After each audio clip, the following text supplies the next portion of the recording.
જય ઈસુ।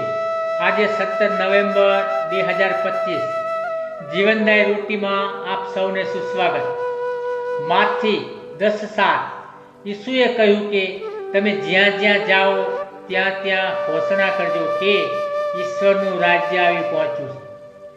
આ માત્ર તે સમયના શિષ્યો માટે નહીં, પરંતુ આજના સમયમાં દરેક ખ્રિસ્તી માટે છે કે આપણે બધા સ્નાન સંસ્કાર દ્વારા પ્રભુના સાક્ષી બનવા માટે બોલાવ્યા છે।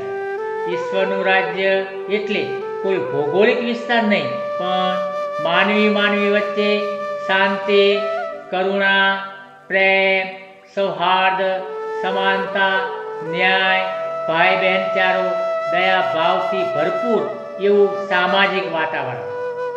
પોતાના જીવન દ્વારા એ રાજ્યની ઘોષણાનું કામ સૌનું છે।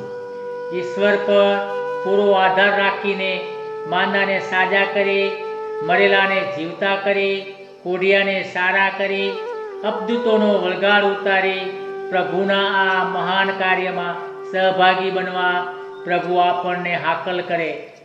આપણે માંદાને ભૌતિક સાજાપણું ન આપી શકીએ, પણ એમની મુલાકાત લઈને તેમની હિંમત વધારીને પ્રાર્થના કરી શકીએ।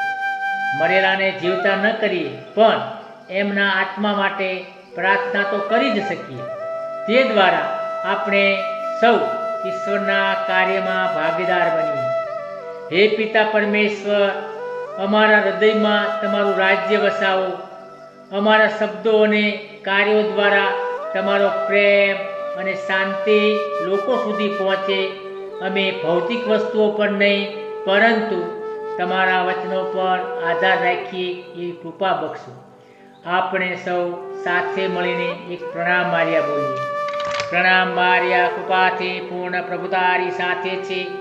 ભાગ્યવંત તું સ્ત્રીઓમાં અને ભાગ્યવંત તારા ઉદરનું ફળ ઈસુ। હે પવિત્ર માર્યા, પરમેશ્વરની માં, અમો પાપીઓને વાસ્તે વિનંતી કર, હમણાં અને અમારા મોતની વખતે આમીન।